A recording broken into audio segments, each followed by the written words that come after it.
Wassily Kandinsky.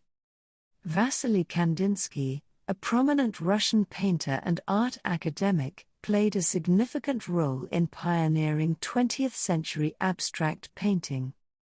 The artist steered away from representational art, believing that art should be free from the constraints of depicting the physical world. Instead, he emphasized the expression of inner emotions and spirituality. Initially studying law and economics at Moscow University, Kandinsky abandoned a promising legal career to pursue his passion for painting. In 1896, he enrolled at the University of Munich to pursue painting, and later, in 1911, he founded the Blue Rider Group in Munich, along with artists like Franz Marc, August Macke, and Paul Klee. The movement, a form of expressionism, emphasized optimism, positive emotions, and artistic reflection, leading art towards the revolutionary stage of abstraction. The name Blue Rider derived from a magazine co-published by Kandinsky and Franz Marc, featuring Kandinsky's abstract drawing of a blue and black horseman on its cover. This theme, a favorite of both artists, frequently appeared in their works. The First World War interrupted the movement in 1914, prompting Kandinsky's temporary return to Russia. In 1921 he received an invitation from the architect Walter Gropius to teach drawing and painting at the famous Bauhaus school in Weimar, Germany. The Bauhaus was an educational institution that revolutionized object and architectural design by advocating for a modern perspective, emphasizing the fusion of functionality and mass production with artistic innovation. His tenure at Bauhaus, 1922 to 1933, marked his most productive period, exploring geometric forms, angles, curves, straight lines and the power of colors.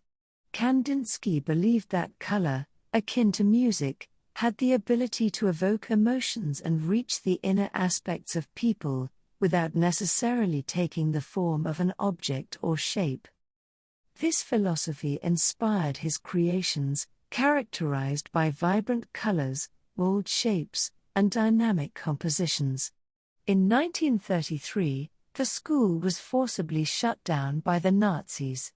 Following this event, Kandinsky relocated to Paris, where he remained for the rest of his life, continuing his brilliant artistic career. Kandinsky's artistic journey can be divided into 5 distinct periods.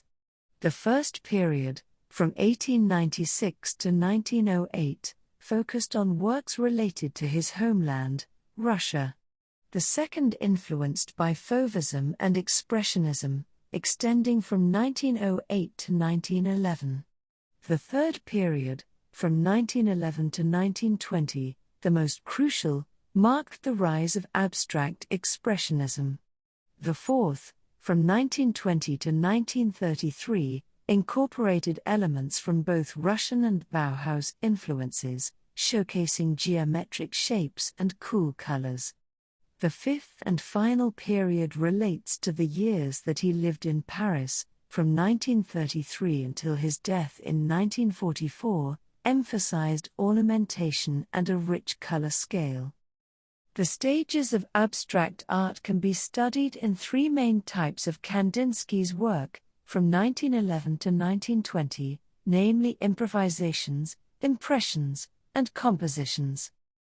In his early works from the period of 1911 to 1913, abstract expressionism takes center stage, although a few elements hint at real-world imagery.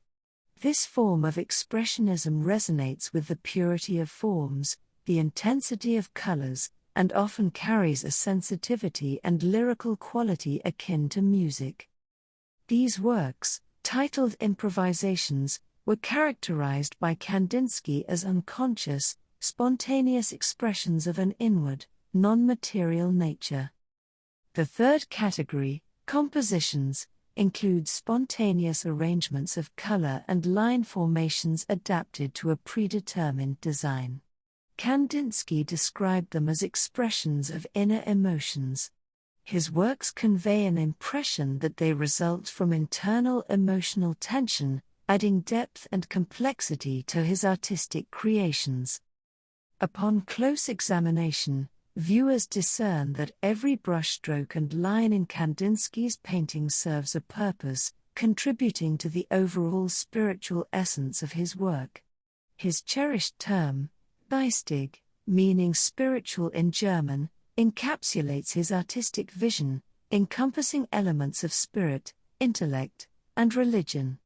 Through meticulous placement of each element, Kandinsky infused his art with profound spiritual content, inviting viewers to delve into the depths of his creativity. The period until 1920, commonly known as the Blue Rider era, is considered the best of Kandinsky's career. During this time, abstraction predominates, yet traces of expressionist moods permeated his paintings, creating a striking intensity. Certain pieces from this period, characterized by their rich expressionist colors and intricate, dynamic designs, closely paralleled the emerging movement of abstract expressionism that gained prominence in the United States after 1945. This period not only marked Kandinsky's artistic zenith, but also laid the groundwork for the evolution of abstract art on a global scale.